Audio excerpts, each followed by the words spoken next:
الله تبارک وتعالی یو ځل داود علیه السلام ته وفرمایل ای داوده کو دې ګناهګار بنده ته فتح ولګېده که نه چې زه د ده سره څومره مینه کومه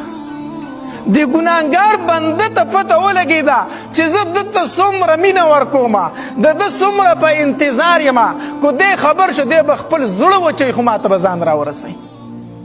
ای داوده چې د ګناهګار سره دومره مینه کوم د نیکانو سره به څومره مینه کوم د نیکانو سره به څومره مینه کوم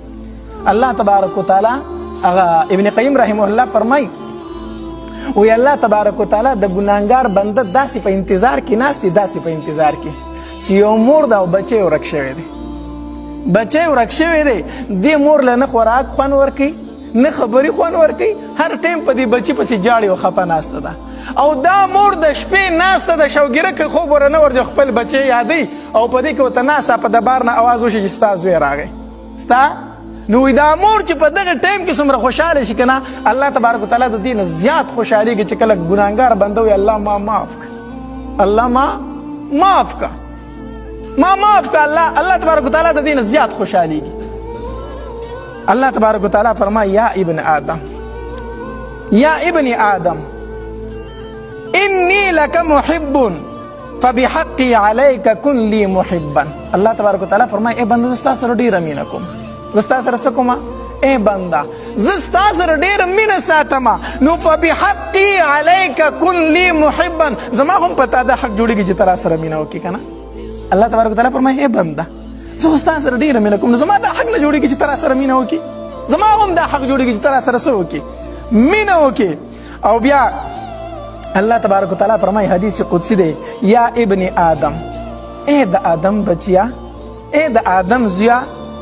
خیری علیک نازل زما خیرونه خو په تا باندې نازلیږي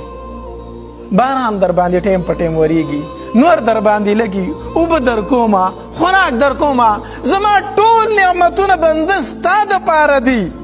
وشرک الی ساعد او ستا د طرف نه ما ته صرف خفګان رارسي زه به تا باندې خپل خیرونه نازلوم او ستا د طرف نه ما ته خفګان دی نو ما خفه کوي نو ما خوشحاله کوي نه ګناهونه کوي او بیا الله نبی علیه السلام فرمایي وی الله تبارک وتعالی فرمایي یا ابن آدم ای د آدم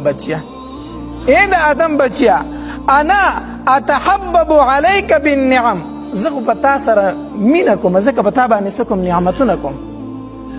زه د خپل مینې اظهار چې کوم نو په تا باندې نعمتونه کوم وانت تتبغض الی بالمعاصی او ته زما نه نفرت کوي په ګناهونو سره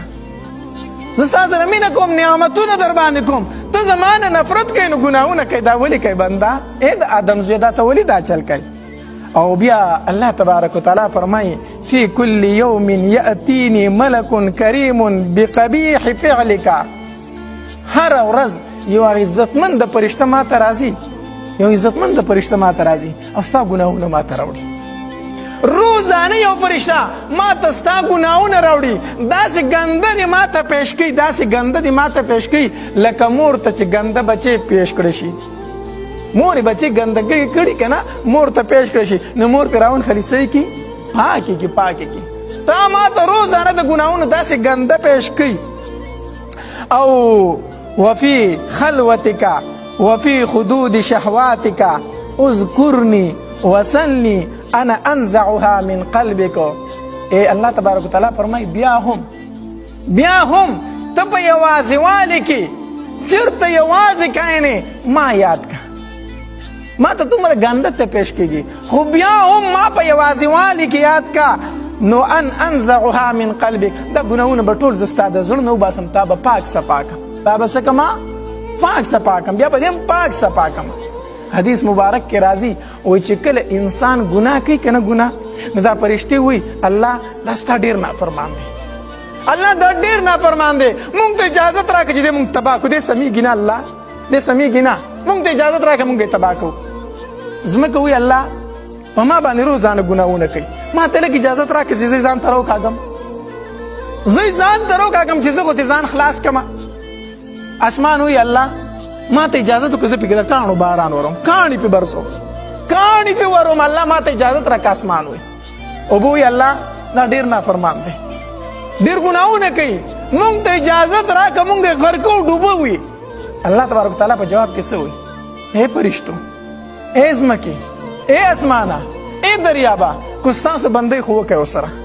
که ستاسو بندۍ څه چې زړه خو غواړي هغه ورسره وکئ، خو که ستاسو بنده نه زما بندۍ نو ما ته پرېږدئ، زه یې معاف کومه. زه یې څه کومه؟ زه یې معاف کومه، بنده خو زما دی، نو تاسو ولې دا خبرې کوئ؟ الله تبارک وتعالی دومره مهربانه ذات دی، دومره مهربانه ذات دی. خپل روزي، خپل رزق دا څه کوي؟ دا حلال کوي. د حرامو نه ځان وساتئ چې حرامه ګټې الله تبارک وتعالی تعالی حلال هم درکولی شي، نو حلاله